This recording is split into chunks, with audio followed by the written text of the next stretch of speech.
Health Minister Dr Zweli Mkhize says he hopes the suspension of the Johnson & Johnson vaccine rollout will only be for a few days. The minister announced the halt after the U.S. Food and Drug Administration suspended use of the vaccination. It's reviewing a possible link with a rare type of blood clot in the brain in a few cases where people have been given the shot. The vaccine has already been administered to about 290,000 health workers in South Africa, but no cases of blood clots have been reported in this country. The impact of this decision, we expect that it should not have any significant impact in the entire rollout, seeing that at this point we've only done 300,000 people or just under, and that in the next few days we're going to be doing another 200,000.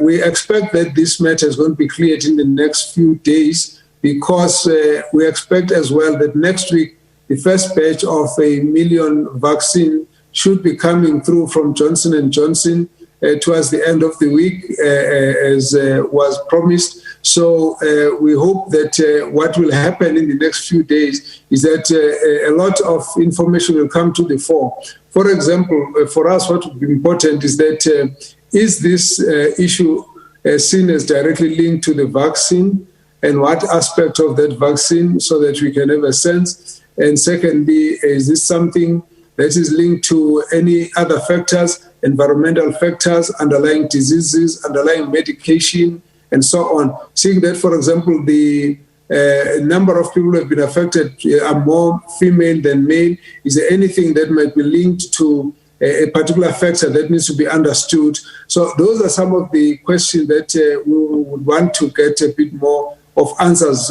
from this report. We will also obviously learn more from a country that has done many more vaccines than us, and they will also be looking at the manufacturer to get guidance in terms of what is it that they are seeing, and if there's anything that the regulator, as in SAHPRA, would have found in terms of the papers that were originally submitted to look at the what to expect from this particular vaccine. So we need some information, but that information can be collated pretty quickly, and therefore in a matter of a few days we should be able to move on. Well, the Health Minister, Dr Zweli Mkhize, says the South African Health Product Regulatory Authority, SAHPRA, will collate information from Johnson & Johnson, the U.S. Food and Drug Administration, and other regulatory bodies to make a thorough assessment of the situation and advice. As a regulatory body that has exercised its authoritative powers, the approval of the vaccine in their own right. SAHPRA's board chairperson, Professor Helen Rees, joins us now live to tell us more. She's also the chair, she also chairs the World Health Organization's AFRO Region Immunization Technical Advisory Group. Professor Rees, a very good morning and thanks for joining us. Thank you for having me. We were told SAHPRA was going to hold a follow-up meeting last night following that address by the minister and yourself, of course. What's the outcome? Is this concern still warranted? Well, I think what we're seeing worldwide, and SAHPRA and the minister, the MRC are all echoing that, is real caution. We're being extremely careful about safety of all of these vaccines as we roll them out, and we're monitoring it very closely. As you said, we've rolled out approaching 300,000 vaccines in healthcare workers in South Africa. But in the US, they've rolled out approaching 7 million of these vaccines. And they've seen 6 of these very rare cases. That's about 1 in a million. So what they're doing now is they're trying to evaluate, is there another driving force in those individual 6 cases that might have precipitated this rare thrombotic event? Are they smokers? Are they on the pill? Is there anything else that they might have as a background condition that might be driving this?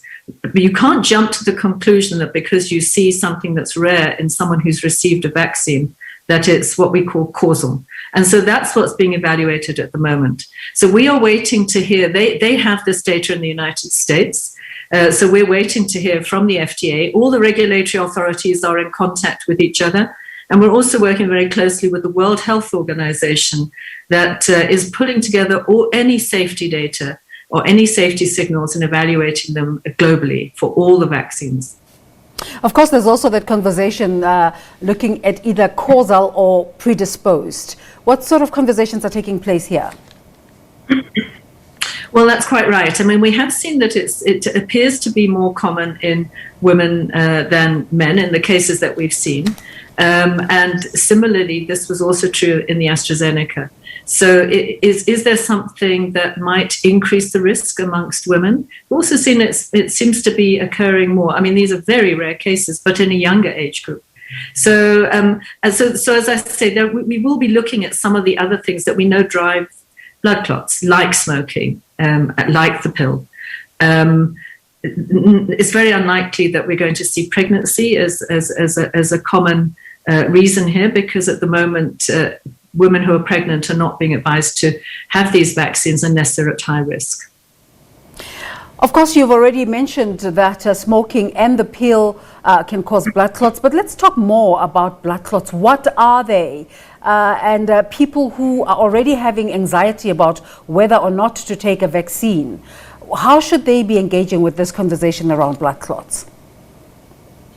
Well, blood clots, there are lots and lots of different reasons for blood clots. One of the commonest reasons for blood clots is when people, for example, have had an injury or an operation and have been immobilized for a long time. And many of you will, be familiar with the fact you can get blood clots in your legs under those circumstances. And sometimes those blood clots can break off and go to the lungs, and people will have heard about people having blood clots on the lungs. So there are many reasons for blood clots. Immobility is one of them. There are other reasons that we call hematological. These are sometimes genetic reasons that predispose people to forming blood clots. And then there are some medicines, as we've mentioned, that can also predispose. So there are a whole host of reasons why blood clots can occur. And the sort of blood clot that we've seen here is really quite unusual, because usually when you see blood clots, it's a blood clot. The blood clots within a vessel, and depending on where that happens, it's going to cause a problem to either the organ that it's leading to or the organ that it's draining from. So, but here we're seeing blood clots with what are called platelets being very low. Now, platelets are an essential part of the makeup of our blood system, and they're an essential part of clotting. And normally when you see blood clots, the platelets don't drop in this way. So this is an unusual combination, and that's why it's a signal that people are investigating. But as I say, why we're investigating this and being very cautious is because there are so many reasons that can predispose to blood clots, and we must be very careful not to say that because we've seen this in 1 in a million cases that it's the vaccine that's causing it. Just in terms of those time frames, what do we know with regards to, in fact, just in terms of your investigations, actually, what do we know with regards to the time frames from the time the shot is administered to the time people develop these blood clots? How long are people reporting it takes to develop? Well, it seems to be it's sort of between about 6 and 14 days in the cases that have been reported.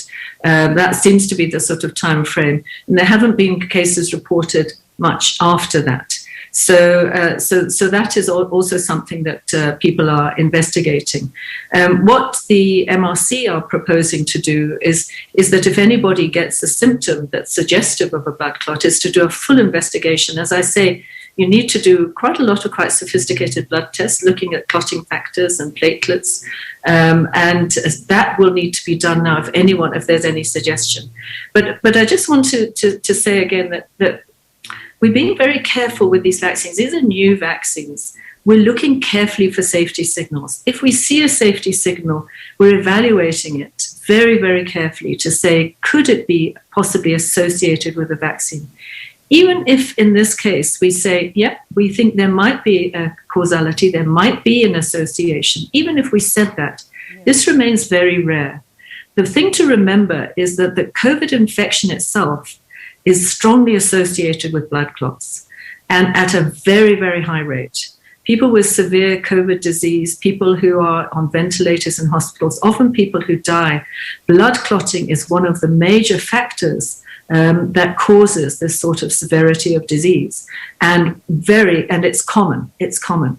So even if in the event that we say we think that the 1 in a million, that might be an association with this vaccine, the association between blood clots of many different types with COVID infection is much, much, much, much higher. And if we're frightened of blood clots, we just don't want to get COVID infection. And certainly I think talking to my friends and colleagues in the health sector, many of us have had the vaccine already. We would be very clear that we would not want to have COVID infection if we're scared of blood clots, because that is a much, much higher risk factor. That's such an important point, but could we see a situation where certain segments of the population who are most at risk of developing blood clots are told not to take vaccines? Well, I mean, those are the kinds of things that, well, first of all, as I said, we're going to see, do we think there's cause and effect? Is it even possible? And if it were, then we would think about how can we be particularly cautious? And indeed, we've been looking at these vaccines very carefully. As you know, we've looked at them. Do they work in older people? Should we be giving this vaccine to an older person, or should we not? So we're being very cautious about giving vaccines and who we give them to. We're not giving them to children yet because we don't have safety data. So once we get a better understanding of these blood clots and we decide whether we think there is an association or not, if there's no association, we don't think it's causal, then that won't be a consideration. If we think there's even a possibility, that's the kind of thing that we could consider. Would we use certain vaccines for certain age groups, for certain people? Would we avoid them in certain situations? Would we use certain vaccines, preferably in certain groups of people? Those are the kinds of recommendations. We do this all the time in medicine. We look at medicines all the time and we say, don't use this medicine if you have this condition, or use this medicine particularly if you do have this condition. This is something we do in medicine all the time, that we adjust the way that we prescribe according to what we understand about the medicine. We have many stories competing for time, so we can't speak for longer, but just this one last question. There are such a variety of options now. Talk to us about the difference between the vaccines from Pfizer and Moderna compared to the AstraZeneca, the J&J vaccine. What are the fundamental differences? Well, the Pfizer and Moderna vaccines are what we call an mRNA vaccine, which is a new technology. It's a very exciting technology. And one of the reasons it's exciting is that it's easy to adapt the vaccine. So if we see the emergence of new variants, it's much quicker and easier to adapt. But it's also a technology that's potentially much easier to manufacture on small scale. So that really gives an opportunity for the African region, for South Africa, in terms of manufacturing. And it seems to be highly effective. But again, we're looking hard at all those vaccines for side effects. What we're looking at with J&J and with AstraZeneca are what we call vectored vaccines with adenoviruses. And this is a different technology which carries a bit of the genetic material into the body, and it does it very effectively. These are very effective vaccines. And then there are other vaccines. One I'll mention is Novavax, which is a little subunit of the virus that is used. And then there are inactivated vaccines. The Chinese vaccines, for example, are inactivated. So there are different technologies. And one of the reasons that we want to have not just one technology or one vaccine is because of several reasons. One is, what happens if there's a side effect that's common and that's concerning? Are we going to be limited? And as you said, if we can only give it to certain people, are we limited? The second is, will those vaccines all be equally as effective against the variant that we have in South Africa?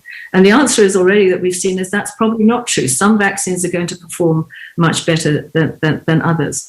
The third is programmatically. The Pfizer vaccine has to be kept at very cold temperatures, and many of these vaccines require 2 doses. J&J only requires 1 dose and is much easier to store. So when we think about these vaccines, we want to have a range of vaccines so that we can pick and choose what is going to be best for our programs, best for individuals, and best to stop this pandemic.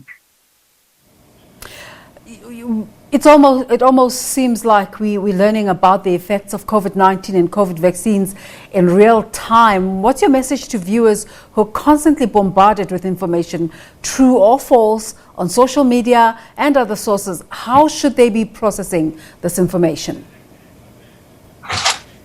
Well, I agree. I think there's a huge overload of information.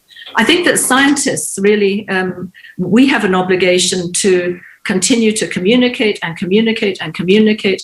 The regulatory authority has that obligation. The health department has an obligation. So the first thing is we've got to get good communicators, and the public has to trust the source of information. So we've got to make sure that we retain the trust of individuals. Then I would say to people, then check where the information is coming from. Is it a trusted source? Because there is a lot of background information out there that isn't necessarily trusted. And as we know, there are individuals and groups out there who don't like vaccines. The majority of us are desperate for vaccines because we know this will break the pandemic. That's not true of everyone, and so misinformation can go out there. So my advice would be find your trusted source, stick to them, and listen to what they're saying. And the other thing is, are you getting consistent evidence? Is what I'm saying the same as what Professor Glenda Gray said, the same as the minister has said? Is that what's happening? Professor Helen Rees, thank you so much for making the time to speak to us this morning. Thank you very much. Professor Rees is with SAHPRA, and following that development with the suspension of the J&J vaccine administration. As you heard the latest, the minister saying he hopes it won't be for long. In a moment, we'll be